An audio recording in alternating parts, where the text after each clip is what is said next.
Welcome back to another Raid Shadow Legends video with Blazing Corp.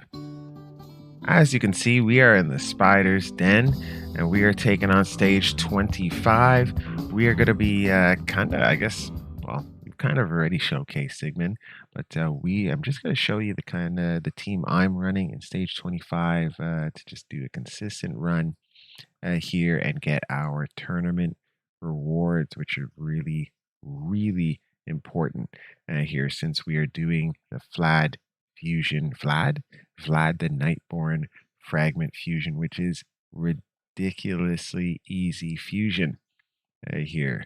This should be a no-brainer for anyone coming down the line. Let me see if we've got.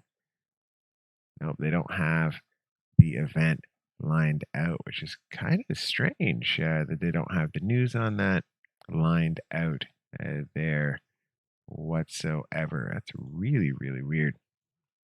But we're going to go through that. We're going to take a look at the Spider team, and we're going to do that next.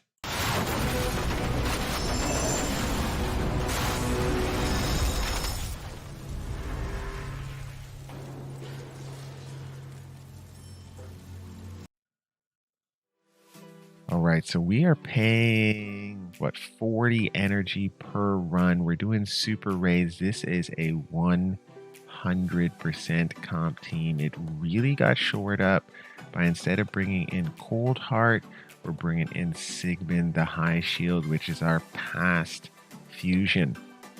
Now, free-to-play champion here. Free-to-play champion, although Doom Tower, but still free-to-play. We've got a free-to-play champion here. And then she was a 15 Void Shard Summon event champion. So would I call her free-to-play? If you save your stuff, yes. Here, as we just had one from a damn series. So you just got to save your shards most times. If you can do that, you're in great shape. But I know a lot of people love to pull during 2 times. I just don't do that anymore unless it's a fragment fusion or a guaranteed champion here, if at all possible. Of course. And then Misgraded Monster, that's just you should have him if you play long enough, to tell you the truth. Here, he's just a really good champion here. Now let's take a look at the stats. We got some of these guys in the vault here, so we'll just do it. We'll just do it this way here. Actually, for these two, we'll just do it this way. All right, so first off, Misgraded Monster, 69,000 health points, really good. One thing I would do is, if I was going to play him anywhere else other than here, I'd increase his defense. Because sometimes he does go down, but that's why we have Ursula the Murder on this team. Here we do have, let's see here. Yeah, we have speed, got some good crit rate, good crit damage, so that his shield's beefy on that end, and good resistance and a good amount of accuracy to complete what we need to complete in this particular level. But he's HP based, so we don't have to worry about attack as much. Because he has such high HP, we don't have to be super worried that his defense is low, but it would be nice if his defense was high here. But this one's going to be his main ability that we're going to be looking for this to roll as much as possible. So attacks all enemies. He's going to have a 50% chance of stun for 1 turn, and then shield is going to be massive on all allies for 3 turns, equal to 25% of the damage inflicted. This because there's a sheer amount of large amount of adds on the level. He's going to hit, his shield's going to be massive. Doesn't really work too well in any other part of the game unless he fixes stats here that I was talking about. Mainly having a insanely high crit damage, crit rate set up. All right, let's look at Koth, the Seared. Main thing for him, the reason why he's here, is going to be this. Attacks all enemies, has 20% chance of placing an HP burn debuff for 2 turns. This chance of placing the debuff increases by 20% for each enemy alive. So You know, there's going to be roughly, I believe it's 10 ads on the screen right here. So that should be a 200% chance. Is that right? Yes. Actually, 220, I believe, percent chance, which is insane. His damage is based on defense, which is nice. I have not booked him here, so yeah, I just didn't feel the need to book him actually. I mean, I guess I could get this down. Increase a 50% chance, booked up to 70 of increasing the cooldowns of all skills by 2 turns on enemies under HP burn. Also place a shield buff equal to 20% of this champion's max HP on all allies for 2 turns. Yeah, I don't really know if I'd want to book this. I think this is like a classic champion that you can do.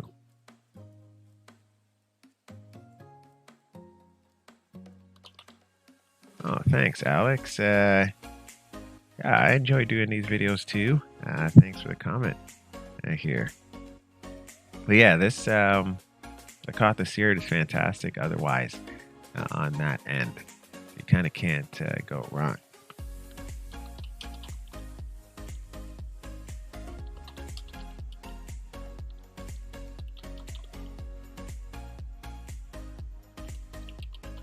All right, so yeah, I like this guy. All right, let's look at the stats real quick. Just like everybody else, for the most part in this level, I like to build champions nowadays since I've kind of found that like sweet spot after a year of playing raid. Here is that 40,000. This is about 45. Good defense, decent speed. Because I don't use them anywhere, I didn't really want to jack them up on the speed. We got the crit rate, decent. Crit damage, decent. But a really high accuracy so he can land his skills. So never a bad thing there. And one thing that's underrated with this guy is having that chance to put out the crit rate, decreased crit rate. Don't know if it's a crazy thing, but at least you wouldn't have that, you know, really small chance. I think it's like 15% or so for these guys to crit us. So definitely a good way for us to make sure that nothing goes wrong. We want to make sure this is 100%. We could just leave this here and kind of do whatever we want to do with the rest of our day. So buffs. So I could buff this one out because it would give him a 70% chance. Yet again, mid-gamer, don't have all the books in the world. I'm not buying, you know, a crazy amount of books or anything like that, like other content creators out there. So I'm just kind of coming at this from a more of a mid-gamer's perspective or a low spender's perspective here. And, you know, we're not going to be booking every one of these champions out. We're going to save our books for the champions who need them here. All right, so those two are kind of set. Let's take a look at the other 3 in the champion guide here. So we got first off, Dexter, Blood Twin, free to play champion. Here we've got him in 2 immortal sets here, and man, we should just put another immortal set on him if we can find it. Just another thing that when you are mid gamer, you just can't do too well is you're not doing as much.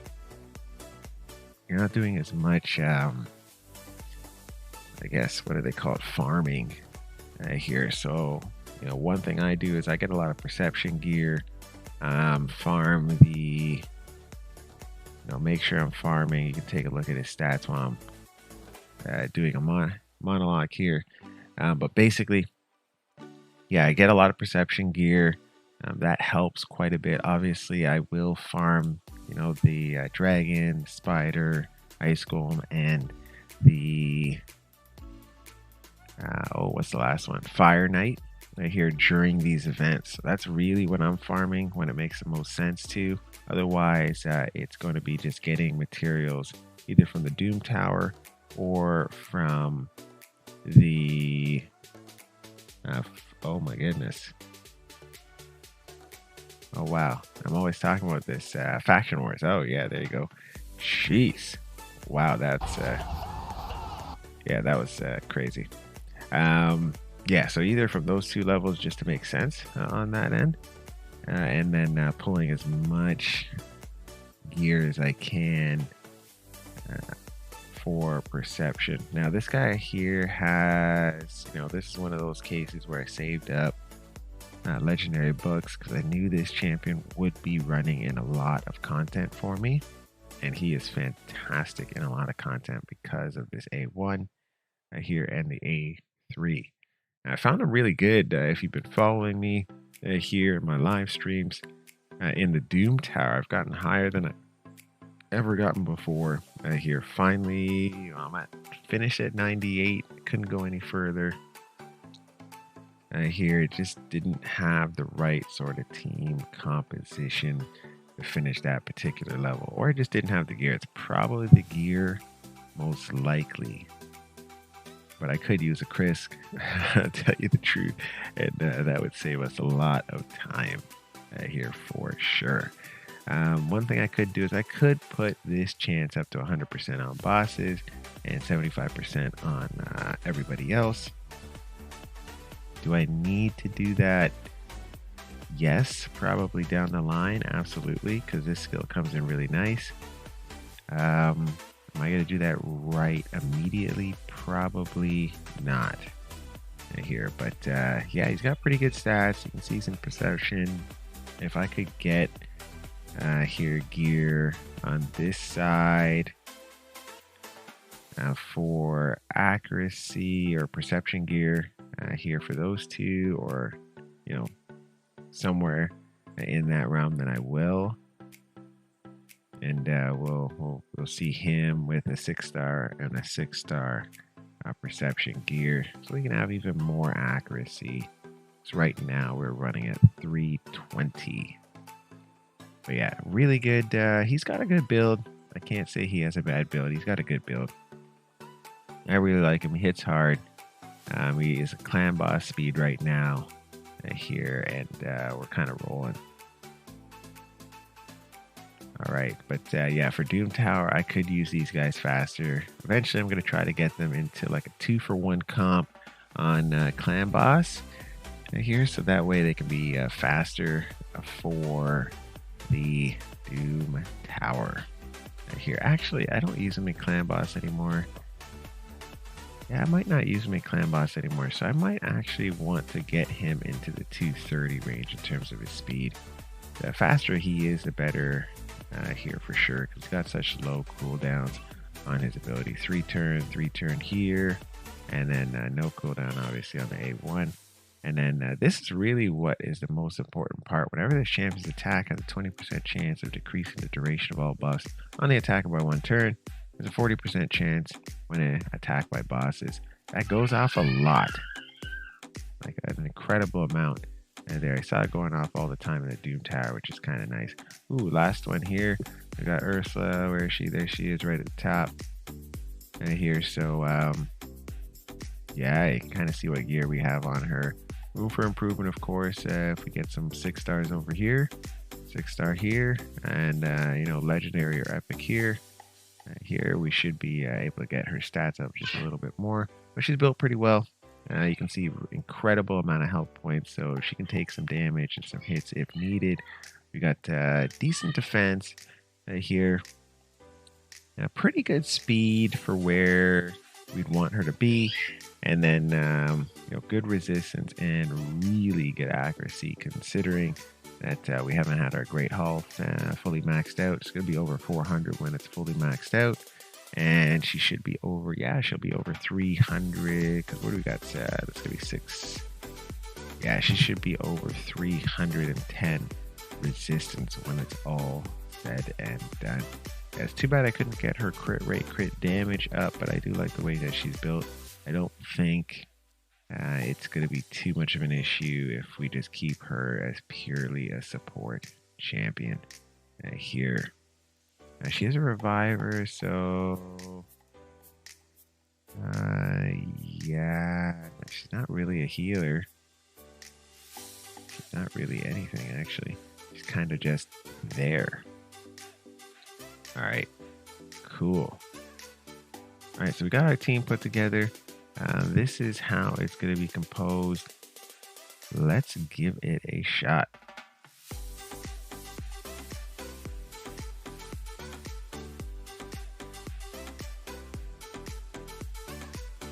All right, so main reason why this team's put together, obviously HP burn strategy here, but also a control strategy for the most part to mitigate as much damage as possible. So we got obviously good shields, we got strengthen out there, so we're not taking a ridiculous amount of damage. We've got provokes that we can do here with Dexstar, Blood Twin, and if they're not attacking Dexstar or Drexstar, here we will HP burn them with a Koth the Seared. So it usually does take I guess it's like a 4-piece turn here to get into sync, and then it starts to whittle down the boss pretty easily at that point. Yeah, so you kind of can't go wrong there. Yeah, so why is this run so steady with Sigmund the High Shield? Well, what I was finding was that I tried it with Ninja, tried it with Cold Heart. You can see videos with that if you just search in my videos, past videos. But those were not 100% comp teams. I thought they were, and then I got to an event where I'm just running overnight, and I would see a few losses pack up. It wasn't like, they were still 92 to 95% win teams. But when you're doing, super raids like this, that's a lot of lost time and energy here for you to go through. So what I decided was, let's get a little bit more sturdy. So bring in a defense-based champion here who can sturdy up, has a strengthen for when. So basically, it was the strengthen of Ursula that wasn't staying up here and was causing us issues there on that end because they frankly weren't covered the whole time. And that's something you want to happen for sure. Now you could fix that obviously with this team here if you needed to. But the good thing with the way this is set is shouldn't have too much of an issue, because a lot of the time you're going to see that, yeah, they're going to go after Vlad here, and no, sorry, not Vlad. They're going to go after Sigmund the High Shield, and or I should say, whenever they get provoked, they'll go after Drexstar, Blood Twin. So you can see I decided not to do as fast a run if there was a Cold Heart, since she has her Heart Seeker ability, and just focus on having a stable run. We did the same thing here when we go to any of the other runs. I focus more on a stable, consistent run rather than a fast run here. Do remember, we're still mid gamers here. Here I know speed is great, but time is our friends with these things, and so are auto clickers here as well. Normally we'd be worried if Misgraded Monster goes down, but that's why we have 2 more shield champions here. So even a small shield does help quite a bit. And having all these, having most of the champions who are going to take these hits, the defensive champions, they're not just going to die straight out as we wait for Ursula to pick back up Misgraded Monster. Now, if the worst happened, and let's say Misgraded Monster was down for quite a bit, as Ursula couldn't do her abilities or something like that, then that would suck. But he should put out a big shield here. There we go. So that saved the day there. It helps having these champions fast here for sure. All right, so that should be all she wrote. There you go. And we've got 2 pieces of gear here. Is this a good piece? Attack percentage with HP. Actually, I don't mind it. Undead Hordes. That actually might be a ring that goes on Vlad here when we get him. What else we got? Ooh, accuracy banner with speed. Oh, too bad it's a 5-star. Ooh, should I keep it anyway? I might give this a shot. I don't really want 5-star, but accuracy banners are hard to come by here, so we're gonna keep this for now and take a look and see if we have anything else, but should be fine here. I'm glad that Spider's Den is the first one up, so we can just gain back as much of our cash as we can. If you can, use an auto clicker on this stuff. Very, very important that you can use those auto clickers there. Yeah, so yeah, nothing too crazy, nothing too hard. That's kind of it for this particular video. Unless you guys need anything else here, or you want me to showcase anything else, I will be back as we are doing other things in the game. So, like, let's see what's coming up. Oh, that's interesting. Fragment. Oh, we're doing dungeon divers too. Okay, so we're doing dungeon divers, and we're doing the spider here. Is that right? Yeah. So we got champion chase and classic arena coming down the pipeline. So get your spider stuff done today, guys. Here, just run that all day here and get it done as soon as possible, so that you don't have to worry about here trying to kind of have this go. I know how I'm going to do this. I'm going to be pulling the low end shards, like a lot of them here, buying in the market if I have to. Probably not. Campaign, probably, maybe. Yeah, maybe be doing it in the campaign. Very unlikely though. But yeah, I'll probably be pulling all the shards that I've been saving up in terms of here. I'll pull as many of those as possible right here, so I don't have to touch any of these. And I don't have as many as I thought I would have, surprisingly, but shouldn't be that hard because it's going to be just what champions you're pulling. You might have to pull here maybe some void or ancient. Don't really want to, but I might have to. Should be able to finish up just the summon rush event just with sacreds alone here. That's just from doing Ultra Nightmare every day here. So very important to have an Ultra Nightmare team for sure. All right, guys, that's been it for this particular video. Oh, since you guys have been kind of following me, this is kind of what I am doing right now, how I am faring with faction wars here. So we've got what do we got? 8 of them finished. We're very close on Night Revenants and Undead Horde. I think we just need to book out for both of these a just crazy DPS champion who we can protect with the rest. And then now we're slowly getting Lizardmen and Skinwalker factions built up. We're having to do a lot of manualing in these levels here, but yeah, once it's done, tell you the truth here. So we're building out those champions, and we're going to call it a day there.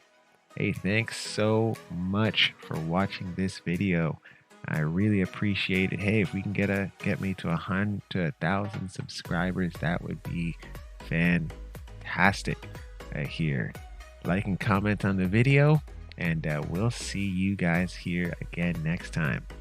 Let's chat then.